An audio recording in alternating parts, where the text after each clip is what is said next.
Hey y'all, before I jump into today's video, I just wanted to plug again that I have my Dragon Slug Pop merch that I made for summer. We got a couple of different t-shirts and tank tops. I also made a really cute pint glass. And yeah, I just really love this design. And if you guys want to check it out, I'm going to have it for a limited time. So check it out in the Teespring link below. Thanks, guys.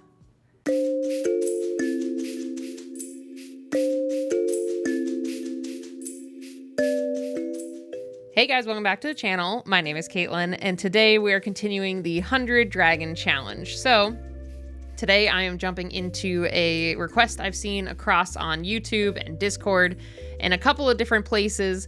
We're going to be making an Axolotl Dragon. I thought this was the cutest idea, and on Twitch we kind of voted between this and a few other options, and this was the resounding winner. So I had to make the Axolotl Dragon. So I jumped right into doing some initial sketches and kind of planning out what I wanted to do. This was just such a fun idea and concept, and I just loved the idea of putting all the cute little axolotl frills all over this dragon. I was just very excited. And it was kind of funny though, because doing the concept for this brought me back to when oh my god, what was it even? I think it was a Monster Mash, whatever it was. I'm going to put it in an info card here. But I remember messing up in the comments of that video forever ago, and I accidentally said that an axolotl is like a young salamander or something, and oh my god, I was quickly corrected in knowing that it's like a completely different species. So I know now, don't worry, I am now like axolotl pro. Not really, I don't know a lot about them, but I could axolotl you about them though. That was really bad. I'm sorry. Anyway, so I really wanted to make this one really frilly and ornamental. I don't know if it would need this many gills, because from what I understand, here, you guys can correct me if I'm wrong, but the frills along the side of its head are the gills that it uses to breathe, if I'm correct. If I'm wrong, you'll find out very quickly in the comments below. But I don't think it needed a ton of them, but they're just too pretty and too cool looking. Like, I had to put them all over this dragon. So even if they're not like super practical for extra breathing, or maybe this would be way too much oxygen. Well, I mean, it's a bigger creature, so maybe it does need more. I don't know. Whatever it is. I just thought they were just too cool of a thing to pass up on. So I was like, it'd be cool to have them down the back and all over, and it would just add like a nice aesthetic look to this creature. Like, I feel the original couple of gills around the face would really solidify that it is an axolotl. I mean, even in this, like, the title of this video, you know it's an axolotl. But if you were just to see it randomly, I think you could easily clock that it's an axolotl just based off of the gills on the side and then later on the coloring. But, you know, might as well go ham and make it look really cute and adorable. And I really liked my initial pose that I did in my rough sketch, so I kind of mimicked it for the final drawing. I just thought it was really cute, as if it was like kind of floating and like holding its hands out in front of it. I don't know why, but I got like kind of a cute, shy vibe from this dragon. I don't know, it just really spoke to me that it'd be kind of like shy and floating around the water, and I don't know. That's just kind of the mood I'm getting. And I had a blast like penciling in all of those like gills and extra fins and everything. It was just a really fun dragon to conceptualize. Oh, and along with that, I added kind of more, I guess, like skin folds. Because I've noticed in a couple of my dragons, I'm trying to think back if I've done it in others. But a lot of the time when like a part of the dragon is like twisting or turning, I don't really add any like folds or definite creases in like their skin or structure.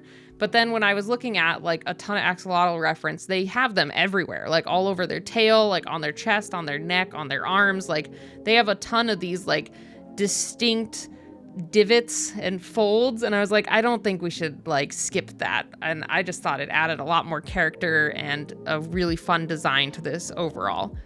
But yeah, it's something I haven't really done much in my dragon art. I mean, like, I add extra like I guess, body features, but I don't think I've ever done a lot of like folds and creases. Like usually the skin is a lot tighter on the creature, or it's covered in hair or scales or something, so you don't really see that as much. But since the axolotl is just so like, I don't know, just like skin, I don't know a better description for it. I felt that it just worked to be able to like highlight those really cute little folds and creases.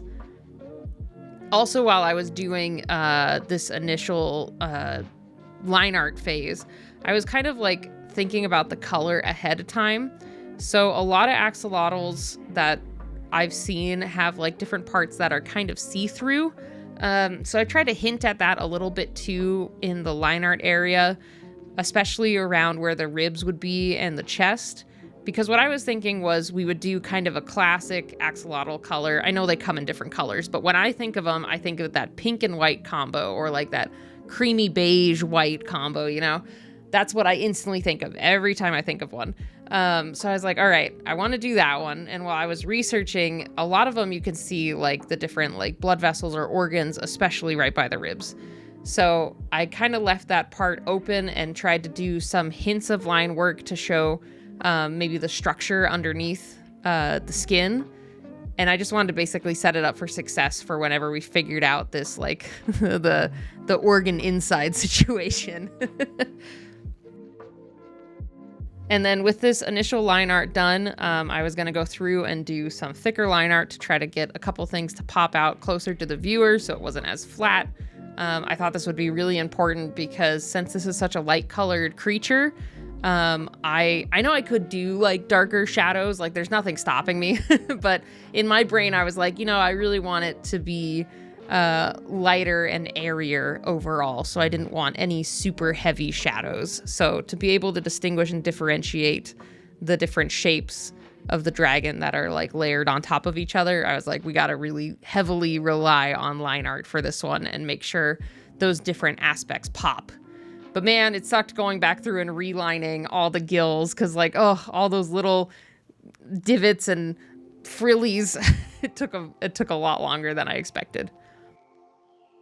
So yeah, like I said earlier, with these initial colors, I was thinking this creamy beige, and adding a couple of different browns and such to the mix for the shading. I was trying to avoid using any grays or darker cool colors for shading. So I was like, let's get some browns and some yellows in there. And then for the frills of the gills, I did some pinks and reds. And then I also picked out a couple different blues just in case, like I needed to try a few for the internal organ area. So yeah, with those colors figured out, it was time to jump in and do the color. And I had a blast coloring this thing in because the gills were just so fun to do, and seeing it slowly come to life with each layer of color. I don't know. I just had a lot of fun. I just really jived with this one, and I loved how it was turning out, and adding all the different layers of the pinks. It just is cute. It's such a cute little thing, and the color combo is adorable.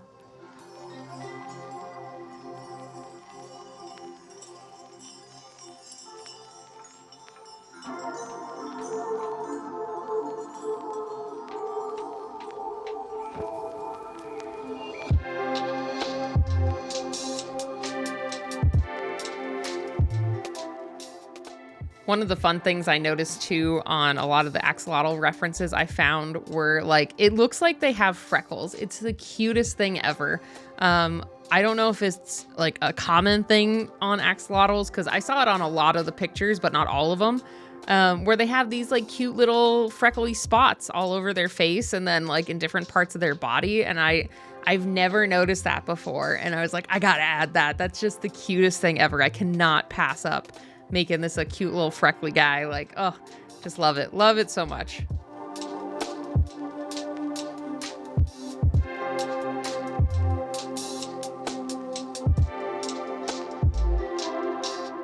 So with the conceptualization of this dragon, I kind of want to pose a couple questions to you guys. I've been really enjoying asking you guys what you think about these creatures and like cool aspects we can add to it.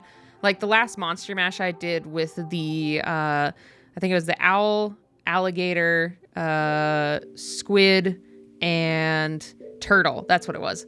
That one was really fun to kind of conceptualize lore about the creature. So I kind of want to hear what you guys think too.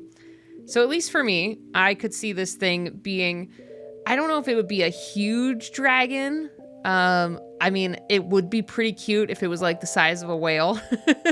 But I see it being kind of like maybe like manatee like size, like kind of a smaller whale type of thing. I don't know. I think that would be such a cute size. And then you could ride it. It would be like the perfect riding size to have this as a little water companion. But yeah, I'd love to hear what you guys think. Like what size you think this would be. It could be small, it could be big. I'm like leaning towards like the medium size. And then maybe some fun things about it. I don't know a lot about axolotls, like I've said. So I'd love you guys to weigh in if you have any like fun facts about them. Because like when I'm trying to think of like if this was in D&D or like a game, like what would it do or how would it react with the environment? The problem is I don't know enough about like the original inspiration. So please let me know down in the comments if you can think of anything fun for this guy on like, you know, maybe what they eat. I'd love to know what they eat in general. Maybe even at this bigger size, like how would its diet change? Where would it live? Because I think, I know a lot of salamanders live in like rivers and such, but I don't know where axolotl originally lives in. But yeah, I would love to hear from you guys. But either way, this one is all done. I really had a blast making this one. I think it's just so cute. It's so cute. I think I'm going to make it the Patreon print for this month. So if you want to check out my Patreon and grab this as the monthly print, go zoom over there and drop me a couple bucks to help the channel keep going. But in the meantime, let's go and check out your guys' monkey dragons from last month. Happy Boba. I love the texturing of the fur for this one and like the teeth. It's just like a really fun and cool combo. It's like really creative. I love it. And Emac, this one is awesome. I love like how you rendered the monkey face and the feathered wings. Like it's just a really fun combo. I love how that looks. And then everyone else who did a monkey dragon, they all were amazing. Like so many cool ones, so much diversity, and like you guys picked so many cool different monkeys and such. But if you guys would like to join in on the Axolotl Dragon for this month, post it on Twitter or Instagram with the hashtag KM100Dragons before the last Friday of the month. Basically, that's just the cutoff. The last Friday of the month before these posts, that's the cutoff date. And we also have a Discord. If you want to join over there, you can post them on the channel we have as well. All the links are down in the description below. But either way, thank you guys again so much for stopping by and checking out this video. And if you aren't already, I'd super appreciate it if you hit the like button, subscribe, leave me a comment, and I'm still taking suggestions. So if you got an idea for a 100 Dragon challenge, leave it in the comments down below. But either way, thanks again, guys, and I'll see you all next time. Bye, everybody.